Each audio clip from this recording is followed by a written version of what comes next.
Pueblo Nuevo restaurant's new, isn't it? Yeah, and I didn't expect to find a whole cazuela full of mole simmering right in the middle of the dining room. And it's over a charcoal fire. That's one of the things that smells good in here. I know what I'm having. Me too.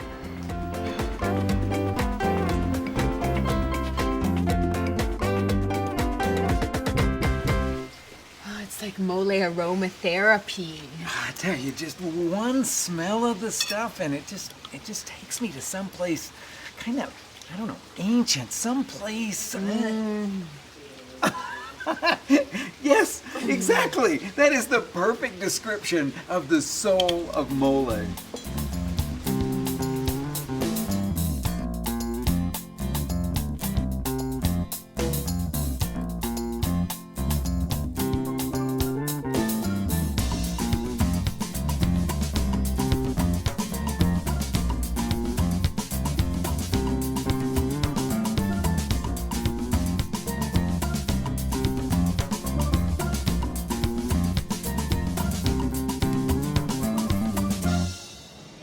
Now, one of the reasons that I just love to shop in the huge Merced market in downtown Mexico City is because of this, because of the enormous variety and quantity of dried chilies, herbs, and spices that you'll find here. It's the kind of stuff that would be woven into a pot of mole. And mole, of course, is the great ancient dish of Mexico, right?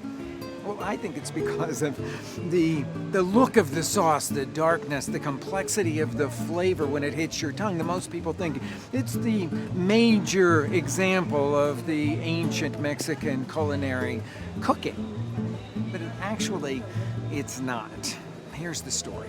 Okay, if you look at a recipe for mole, you'll notice that half of the ingredients come from Mexico, from the New World, and half of them come from other places. Of course, there's things like the chiles and tomatillos that come from the New World, and then there's almonds and lard that come from Spain. Now, lard is used for the cooking of the mole. But then, of course, the seed that's used mostly to thicken a mole is a sesame seed, and that comes from Asia. And the enormous complexity of spices that go into this, that are woven together to create a unique flavor, well, that whole tradition comes from the Arab world. So you could see that mole is, well, let's just say that probably it's the best example of a fusion dish that anyone has seen in the last 500 years. Now, when they put together these dried chili and spice stalls, oftentimes they'll do it in such a way that you can see how a mole is constructed top to bottom. Let me show you. Now just take a look at this perfect mole tableau that's right in front of us here. It starts with the dried chilies, and the three most common ones to put into a mole in central Mexico are mulatto and pasilla, both dark chilies, and then a little bit of ancho gets added in for sweetness and lightness. Now that basic red chili sauce often gets thickened with almonds, or a lot of people will thicken it with sesame seeds. We have both the hulled and the unhulled ones. But some folks like to use some peanuts or pumpkin seeds. Now, when it comes to spices that make this so unique, there's black pepper and cumin, and then some of the sweeter spices like cloves and allspice and this beautiful true cinnamon that they call canela here in Mexico. Now, to add another little quality of sweetness, people will often blend in the dried raisins or the prunes. I think this just shows you why mole is so much work to make. And that's why in markets all over Mexico, you'll find these. These are the mole pastes, and they're sort of like concentrated starter kits where all of the toasting and roasting and grinding has all been done for you. And they come in all different kinds of flavors. Like this is the really famous mole poblano, and it's known to have sesame seeds in it, so you can see all the little flecks of sesame in it.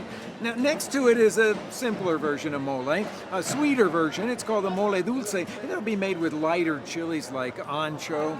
On the back row there, is another really famous mole oaxaqueño. It's really dark and rich and complex and also a little bit sweet. So you can see by just the sheer quantity of what's here that in Mexico, mole is a pretty big deal.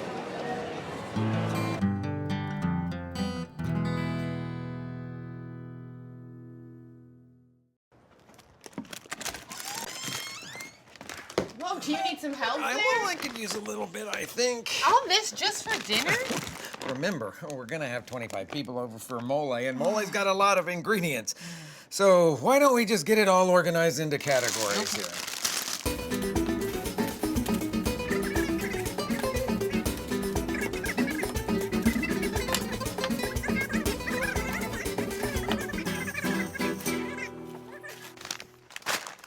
Okay, so we've got everything organized into categories for making a classic mole. And classic mole always starts with dried chilies. So we've got the three typical ones. We've got the ancho for sweetness, the mulatto for depth, and the pasilla for that sort of robust quality to Well, it. and then there's the thickeners. Right. We've got the bread, sesame seeds, and almonds. That's right, and what would a mole be without that whole host of herbs and spices, Mexican oregano, black pepper, cloves, anise seeds, some Mexican cinnamon, and of course, that little touch of chocolate. And then to add some interest, we've got tomatillos here. They'll add brightness, garlic for aroma, and raisins to bring out that beautiful sweetness that we all associate with mole. Well, and of course, the chicken. The chicken. Beautiful chicken, and I love to cook it all in the fresh rendered pork lard. That's what's gonna give it a very traditional flavor. And I brought some of this beautiful agave syrup, and we're gonna use that to make a little glaze for the chicken. Yeah. Okay, so now we gotta get started with all the basic preparations for each one of these ingredients. So why don't you start stemming and seeding those chilies? I'm gonna put the meat away.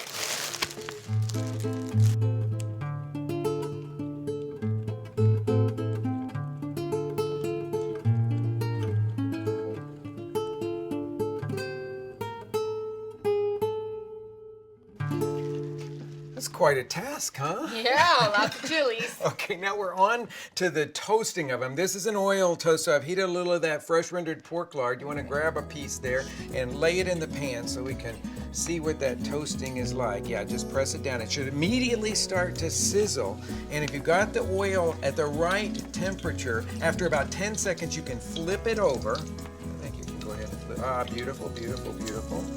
Okay, and that's really all there is to that kind of thing. Now I'm going to heat a skillet. This is dry toasting over here, and I need about 2/3 of a cup of these sesame seeds to put in there. And I want to toast them. It'll take a few minutes to do this over about a medium heat here.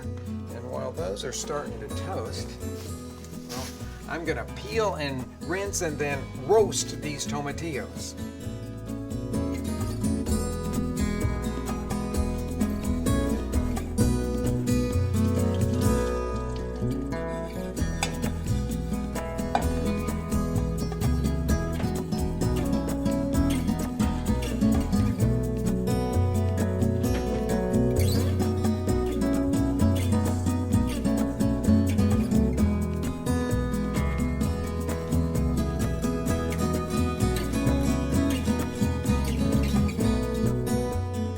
Okay, so I finished frying chilies.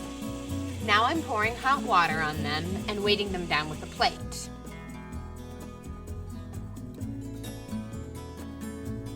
Now it's on to browning almonds and peeled garlic. Then they're all gonna get put into the bowl with the sesame seeds. My last ingredient is the raisins. I'm gonna fry them until they're puffy and lighter in color. Then they go into the bowl with everything else. Okay, now on to the spices. We've got the black pepper, anise, some Mexican oregano, cloves, and Mexican cinnamon. I'm going to dump all of that into my mortar. You could use a little electric spice grinder for this if you wanted, and crush it to a fine powder. Okay, wow. It smells so good. Lanie, why don't you grab the chocolate and that toasted bread there. Put those in there, right? With everything else. Should I crush this up? Yeah, just break it all up. And I'm gonna get the spices in there. It smells good. Doesn't it smell really good? I love the smell of that cinnamon. Okay, so we've got 2 bowls here, one with the soaked chilies, completely rehydrated, and the other bowl with everything else. Okay, so the next step here is to take about half of these chilies, they're completely soaked back to complete rehydration, and put those into the blender jar. And get a little bit of their soaking liquid in there too, just enough to blend them nice, and we're gonna make a puree out of that.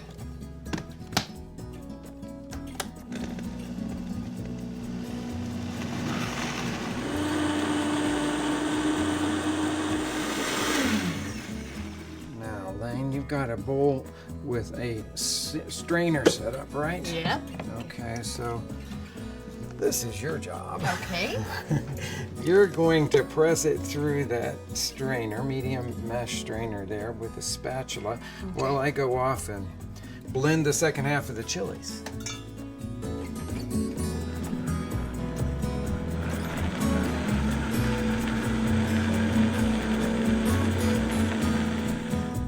I'm going to take this outside and get the fire started What fire? to cook the mole. We're not cooking it in the pit, are we? No. Remember that time when we did that huge paella for your 15th birthday cooked over wood fire? Well, that's the same kind of setup that I'm going to do for this. I mean, it's the main attraction. I want it to be out where all the guests are. Okay, cool.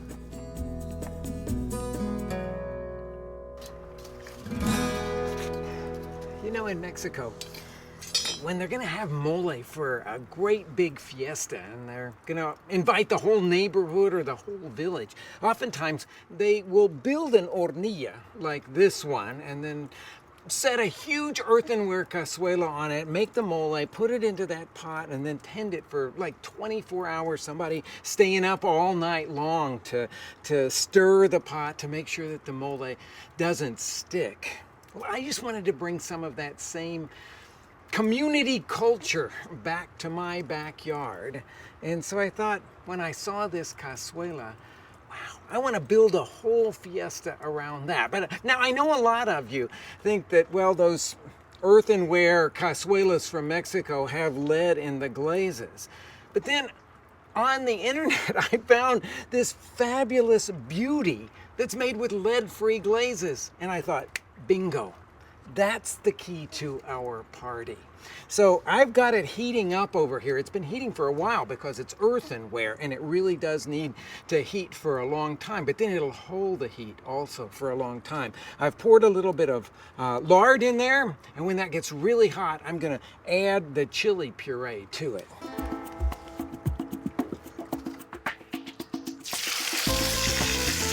That's the sizzle that I was looking to hear. And I get all of the chili puree in there. It gets cooked down. I'll stir it almost constantly until it's like the consistency of tomato paste. That'll take 20 or 30 minutes.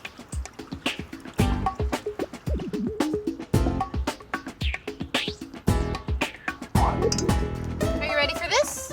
For what? This is the other mixture that I blended and strained. Yes, absolutely perfect. You see, it's all thick and reduced, and you can see the bottom of the pot when I stir through it. So it is actually the perfect moment to scrape this mixture in there. It's pretty thick, but we still need to let it go for probably another 15 or 20 minutes till it looks really thick. You can see the bottom of the pot again. That smells so good. Yeah. And it smells smoky too from the fire. Look how beautiful that is.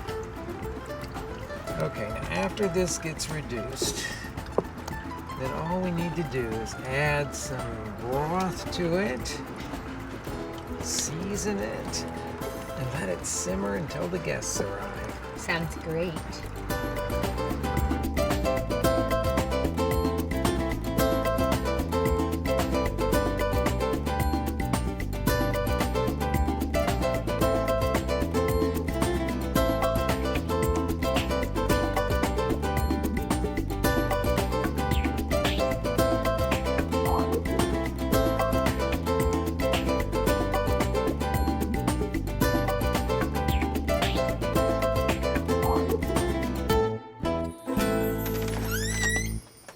Okay, I stole a cupful of mole out of Okay. there. If you could grab a saucepan, pour that in half a cup of the agave syrup. I'm going to Okay. get the chicken ready to roast.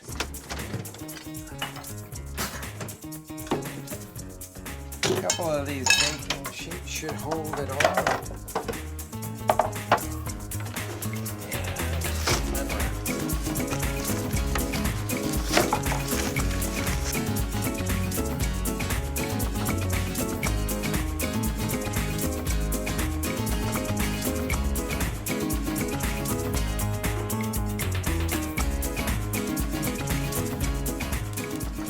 Fit this last one down in there. If you could grab that baking sheet.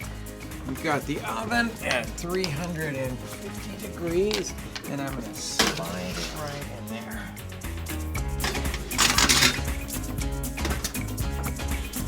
Okay, last tray out. There's more of it, huh? And then we've got our glaze all reduced and shiny. You want to follow me with that toasted sesame seeds, and I'll brush the glaze on here. Get a good, nice coating of it.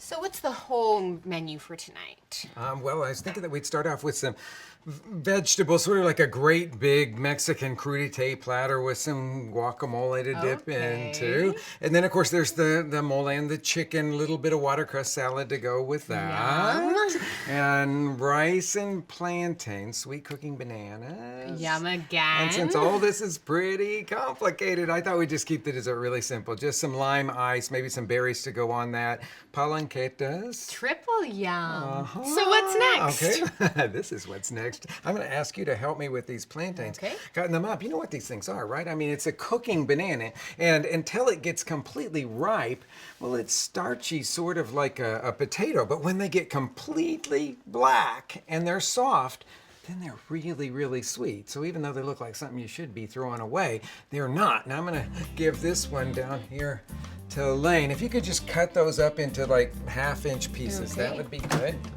And I'm going to get started with the rice. The first thing that I'm going to do is to heat up some broth. We have some chicken broth to heat with a little salt. About a tablespoon of salt for this huge batch of rice. And I'm going to turn on the heat, sort of to a medium-low, so it's ready when we're ready for it. Now onto the big rice cooking pot. I've chosen to make it in something very heavy. And of course, since we've got so many people coming, this is the right size. I'm going to put about 3 cups of oil in the bottom of this and heat it until it's about 350 degrees.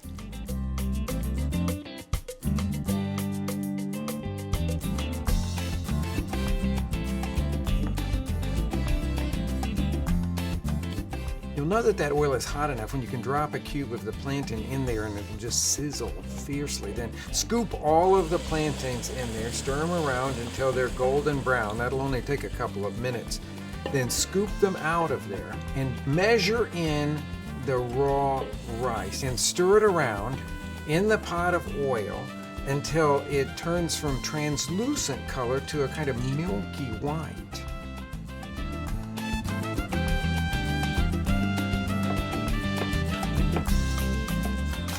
Okay, now we're going to have to drain this hot pot of rice. I'm going to ask you to grab a spatula there when I dump this over into this colander, and you can go up underneath there. Now push the towel back. Yeah, we got to get all the rice out of it. Okay. Okay, all done. Okay. Now back onto the heat there. And if you could just put all of those onions, chopped onions, into the pot. I'm going to take just a little bit of this oil that we had for frying the plantains and the rice and return it there to the pan. Go ahead and stir that around until those onions are completely soft.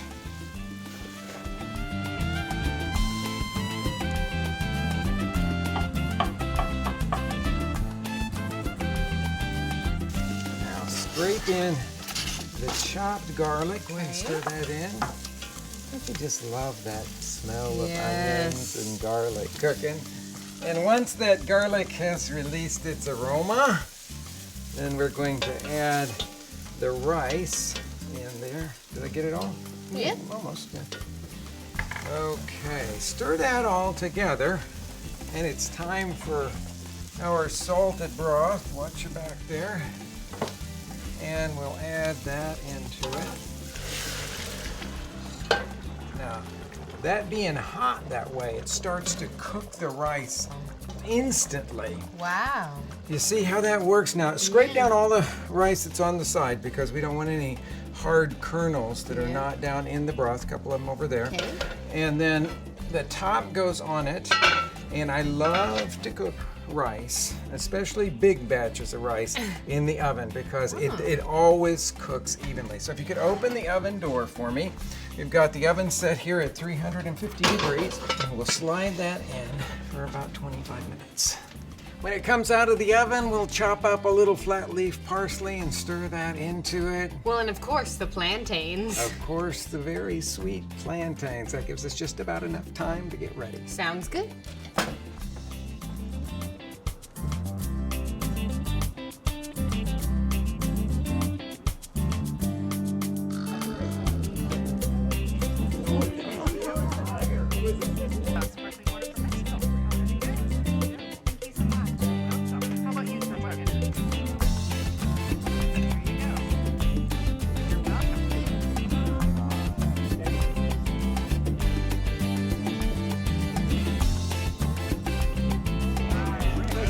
Doesn't it?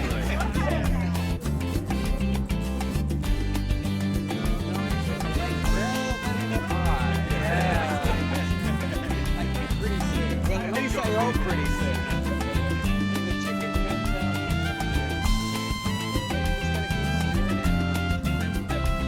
It itself is really thick, so it doesn't tend to burn or stick or anything like that. It's got it blackened on the outside. Cook it over that wood fire, and so it'll like be all over the front of you, and so you won't be real happy. Now,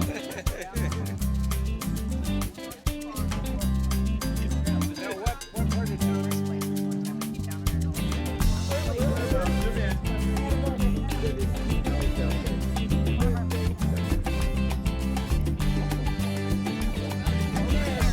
So everybody, what do you think of the mole?